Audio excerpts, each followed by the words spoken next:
बिस्मिल्लाहिर्रहमानिर्रहीम। आज हम लोग क्वार्टाइल्स को रिवाइज़ करेंगे। क्वार्टाइल्स का प्रोसीजर जो है फाइंड आउट करने का, वो तो बिल्कुल मीडियन की तरह होता है। इससे पहले आप क्वार्टाइल्स का कॉन्सेप्ट समझ लें। क्वार्टाइल्स क्या होते हैं? हमारे पास the three values which divide the data set in 4 equal parts are called quartiles. They are Q1, Q2, Q3 से यूजुअली इनको डिनोट किया जाता है। अब लेट से अगर ये हमारे पास फुल डाटा है, ठीक है ना, इसको हमने इस तरह से ड्रॉ किया है अगर, तो Q1, Q2, Q3 three values ले लिए। इसने डाटा को देखें 4 पार्ट्स में डिवाइड कर दिया। So the three values which divide the data set into 4 equal parts are called quartile. ये बिल्कुल इक्वल मेरे से नहीं बने, लेकिन ये आपने ज्यूम करना है कि बिल्कुल इक्वल हैं, ये सारे के सारे इक्वल होने चाहिए। Where Q1 is called lower quartile, it has 25% of data below it. Q2 is equals to median, Q3 is called upper quartile and it has upper quartile and it has 25% data above it and 75% data below it। Q1 की value पे नज़र डालने से हमें पता चल जाना चाहिए, जो भी इसकी वैल्यू आई है, कि इससे बिलो 25% डाटा लाई करता है और इससे अबव 75% डाटा लाई करता है। Q2 यानी मीडियन से बिलो 50% डाटा और अबव भी 50% डाटा। Q3 की वैल्यू से अबव 25% डाटा और इससे बिलो 75% डाटा। अब क्वार्टाइल्स अगर फाइंड आउट करने हैं अनग्रुप डाटा के लिए, तो उसके लिए फर्स्ट स्टेप तो ये होता है कि डाटा को असेंडिंग ऑर्डर में अरेंज करें। आपने डाटा को किस ऑर्डर में अरेंज करना है? अब मर्जी नहीं करनी जैसे हम लोग मीडियन में कर रहे थे, बल्कि अब जस्ट असेंडिंग ऑर्डर में उसको अरेंज करें।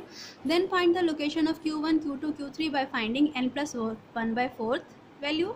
Q1 के लिए आपकी लोकेशन कैसे फाइंड आउट होगी? Q1 की n में ऐड करना है 1, डिवाइड करना है 4 से, जो भी आपके पास वैल्यू आ जाएगी आपके उस अरेंज डाटा में, उस पोजीशन पे जो भी वैल्यू होगी वो Q1 होगा। इस तरह से Q2 के लिए 2 × n+1/4, Q3 के लिए 3 × n+1/4 वैल्यू जो भी आपके उस अरेंज डाटा में होगी वो हमारे पास थर्ड क्वार्टाइल की वैल्यू होगी।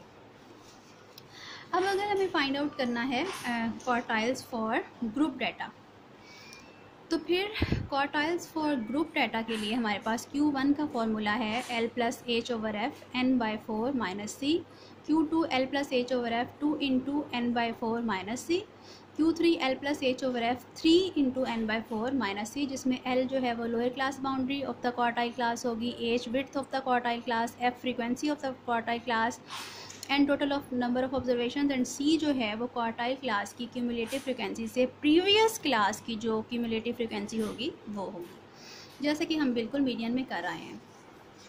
अब यहाँ पे एक ग्रुप डाटा की एग्जांपल है हमारे पास, जिस पे हम लोग क्वार्टाइल्स फाइंड आउट करेंगे।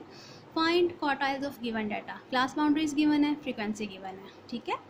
हमने सोल्यूशन करना है, क्लास बाउंड्रीज लिख ली, फ्रीक्वेंसी लिख ली और क्यूमुलेटिव फ्रीक्वेंसी का कॉलम बना लिया, ठीक है। क्यूमुलेटिव फ्रीक्वेंसी को मैंने पहले ही बताया, कभी C से या F से, दोनों से डिनोट किया जाता है। जिससे आपकी बुक में C से डिनोट किया है तो C से डिनोट करें, F से डिनोट किया हुआ है तो कैपिटल F से डिनोट करें।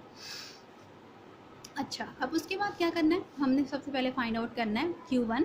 तो Q1 की लोकेशन के लिए हमें Q1, Q2, Q3, Q3 की लोकेशन के लिए ग्रुप डाटा में हमने n/4, 2n/4 and 3n/4 find out करनी है, ठीक है। इनकी लोकेशन के लिए for locating Q1, Q2, Q3 find n/4, 2n/4 and 3n/4। इससे हमारे पास क्या आ जाएगा? जो है वो लोकेट हो जाएगी क्लास Q1 की, Q2 की और Q3 की। अच्छा, Q1 की लोकेशन फाइंड आउट करने के लिए हमने क्या किया? n/4 ऑब्जर्वेशन करनी है। 30 टोटल आया हमारे पास, 30/4 7.5 आ जाएगा। 7.5 ऑब्जर्वेशन हमने जाके देखनी है क्यूमुलेटिव फ्रिक्वेंसी में कि वो कहाँ लाई कर रही है। तो 7 पॉइंट, यहाँ तक तो हमारी 6 हुई है। 7.5 ऑब्जर्वेशन हमारे पास 10 जहाँ पे क्यूमुलेटिव फ्रिक्वेंसी होगी है यहाँ पे आके ऐड हुई हुई है। सो इसको हमने पूरी को ब्लॉक कर लेना है। इसकी जो क्यूमुलेटिव फ्रिक्वेंसी, इसकी फ्रिक्वेंसी, इसकी जो लोअर क्लास बाउंड्री है वो L होगा। ये सारे हमने यहाँ ला के पुट कर दिए। लोअर क्लास बाउंड्री 90.5, विड्थ जो है वो upper class boundary minus lower class boundary 5 आ गई हमारे पास, F4 है। और n/4 हम लोग 7.5 पहले फाइंड आउट कर चुके हैं। और जैसे कि मैंने पहले बताया कि ये जो आपके पास C है, क्यूमुलेटिव फ्रिक्वेंसी है, वो क्वार्टाइल क्लास से पिछली क्लास की होगी। तो पिछली क्लास की क्यूमुलेटिव फ्रिक्वेंसी क्या है, 6 है, उसको हमने माइनस कर देना। तो Q1 हमारे पास 92.37 आ जाएगा, 92.37, ठीक है। अच्छा, बिल्कुल इसी तरह से Q2 फाइंड आउट करना है, बिल्कुल मीडियन की तरह है। और लास्ट पे जो है वो हमारे पास Q3 है, जो कि हमारे पास L+H/F 3 × n/4 - C है। और इसकी लोकेशन फाइंड आउट करने के लिए हमने 3n/4 सबसे पहले फाइंड आउट करना है। 3n/4 हमारे पास 3 × n/4 7.5 आया था, उससे मल्टीप्लाई किया तो 22.5 ऑब्जर्वेशन आती है। 22.5 ऑब्जर्वेशन हम जाके क्यूमुलेटिव फ्रिक्वेंसी में देखेंगे कहाँ लाई कर रही है। वो आके हमारे पास यहाँ पे 26 वाले में लाई कर रही है। इस पूरी क्लास को हम लोग ब्लॉक कर लेंगे। 26 यहाँ से हमारे पास फ्रीक्वेंसी जो है वो 6 आ जाएगी और लोअर क्लास बाउंड्री 100.5। सो ये लाई कर रही है 100.5 टू 105.5 वाली क्लास में।